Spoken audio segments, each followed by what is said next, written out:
Добро и благодарам на сите за присуството. Денес го славиме денот на Европа и денот на победата над фашизмот. И на денот на Европа можевме да имаме многу повеќе причини да славиме, еве на пример како Црна Гора, која што оди напред, која што ги затвора поглавијата, преговорите и која што до година ќе стане земја членка на Европската унија. За жал не води организирана криминална група на чело со Христијан Мицковски, која што сака земја да биде во изолација, да биде слепо црево во Европа, да нема реформи, да нема европско правосудство, да нема европски судии и обвинители, да нема богати и среќни граѓани. За жал, земја ја претворија во Венецуела на Балканот. На ваков настан, на денот на Европа, Христијан Мицковски треба да биде персона нон грата. Од друга страна, прославуваме и борбата против фашизмот, победата над фашизмот. Социјалдемократскиот сојуз на Македонија ги влече своите корени во антифашистичката борба, преку борбата на партизаните, дадените животи, изградбата на државата, после тоа крупните државнички одлуки кои што се направени. А ВМРО соработуваше со фашистите и сега користи Гебелсови методи за комуникација, ширење лажни вести, оцрнување луѓе, идентификување на лажни внатрешни предавници и надворешни непријатели. Сето тоа користејќи Орбановата мрежа на медиуми тука кај нас, која гледаме постепено во Унгарија почнува да се распаѓа. Еве денеска нова влада во Унгарија формира новиот премиер Петар Маџар и најави дека веќе од утре ќе почне да се расчистува со сите криминали во сите сектори на Виктор Орбан, кои што по секоја линија тука во Македонија водат до Христијан Мицковски и неговиот периметар. Прво прашањето со кредитот од Унгарија, милијарда евра задолжен на земјата, за да само некои фирми блиски до ВМРО-ДПМН користат некакви кредити. А сите ние, преку нашите даноци, сите граѓани ги плаќаат тие кредити за само селектирани компании. Потоа прашањето со пругата, прашањето со Телекомот и најбитното прашање кое што еве таму се отвара, веќе тие медиуми во Унгарија се распаѓаат, луѓето почнуваат да се извинуваат за лажните вести кои што ги ширеле и тоа ќе се случува и кај нас. Но ете, очигледно е дека се отвара простор, дека ќе извојуваме уште една победа над фашизмот, а во нашите услови тоа е победа врз ВМРО организираната криминална група која што не ја сака Европа, која што сака да не држи изолирани и сиромашни. Во една реченица кажано, среќен ден на Европа. Добро, тоа се изговори на премиерот, кој што ги користи долго време наназад, поради тоа што тој не сака Европа. Како сме ние изолирани, кога близу 80% од граѓаните сакаат Европа тука да дојде? Патот се знае кој е. Како ние сме против реформски закони, кога јас бев на состанок кај него и понудив заедничка работа. Како никогаш до сега во политичката пракса на државата, опозицијата понуди заедничка работа на власт. Лани, после пожарот во Кочани, ниту еден закон не се донесе у 2025 година. Само еден, и тоа не по препораките на Европската унија. Така да се што кажува премиерот е само изговор.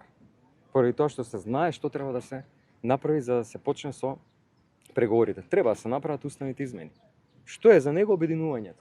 Да му дајем подршка да не ги прави, за да може да продолжат да крадат. Не, тоа нема да се случи. Затоа што ќе се случи Европа кога ние ќе дојдеме на власт после следните избори и сите ќе одговараат. Господине Филипче, повторно најавте кривична пријава за Алфа телевизија, која што секој треба да биде добиена и да е лажна и да не била лажна, вие да кажете оригинал. Доколку оригинал по кој основ ќе поднесете кривична пријава кога станува збор за јавен интерес, а вие сте лидер на политичка партија, поранешен министер? Ќе ви кажат правниците тоа. Кога ќе поднесете? Ќе ви кажат правниците. Инаку видливо е кога беше СДСМ на власт, ја повикуваше опозицијата да соработка, сега истото се случува кога ВМРО-ДПМН е на власт, ја повикува опозицијата на соработка, но не се случува ни тогаш ни сега. Видливо беше и тука, ни отидовте на другата страна кога го положите цвеќето, каде што беа представниците на власта, премиерот помина, не се поздрави со вас. Значи, политичките партии како да соработуваат и како доди земјата напред, кога очигледно е дека вие сте закопани длабоко во своите ровови. Особено на ваков ден кога историјата не обединува сите. Таа е пораката која испраќате и вие и он. Гледайте. Ние имаме сериозни аргументи и ги ставаме на маса. Еве, оставам на вас да процените. Премиерот го поставува прашањето дека е потребно обединување. Кажува ли зашто да се обединиме?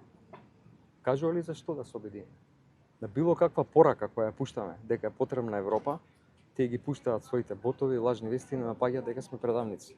Па тие дојдоа на власт со лажна кампања дека СДСМ имала предавнички политики. Премиерот ветуваше дека ќе поништи Преспанскиот договор, ќе го враќа името и ќе поништи договорот за добрососедство со Бугарија поради тоа што биле предавнички.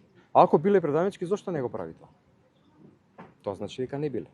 Се постава прашањето зашто не сака да го направи чекорот кој што сите знаат дека треба да го направи и кој што никако не го загрозува нашиот идентитет, култура или било што премиерот сака да го прикаже како предавство, тоа се уставните измени. Еве, вие кажете за какво обединување станува збор. Не е тоа суштината. Мора знаете дека луѓето не сакаат напред во Европа.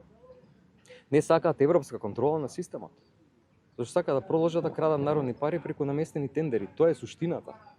И ќе видите кога ќе се отворат скандалите преку Унгарија и бизниси и медиуми и се за каков систем станува збор што не држи тука намерно на страна од Европа. Намерно настрана од сите наши стратешки политики и интереси до сега, поради тоа што се одработува за интереси на други земји. Имате уредници на медиуми кои што се платени од на пропагандни медиуми, не на другите медиуми, платени од странски служби, кои што учествувале у палење на американска амбасада. Таков систем доминира овде. Тоа ќе се расчисти со нашето доаѓање на власт.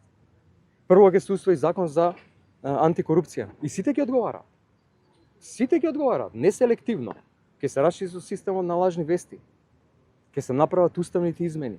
Тоа е тоа што му е потребно на народот. Се што кажува премиерот е само една голема лага. Зошто? За да не се направи чекор напред, за да нема реформи, за да нема европски институции, за да земјава нема напредок. Што се причините за тоа? Постепено луѓето ќе стануваат свесни. И уште едно прашање, ограничивте коментари на социјалните мрежи, дали според вас тоа не представува еден вид цензури на самото членство со оглед на тоа што има критики за раководството и од поранешни видни партиски членови? Не, станува збор за цензурирање на луѓе кои што шират говор на омраза, лажни вести и кои што шират едноставно пораки кои што не треба да се присутни во еден нормален јавен простор. Хвала ви. Фала ви.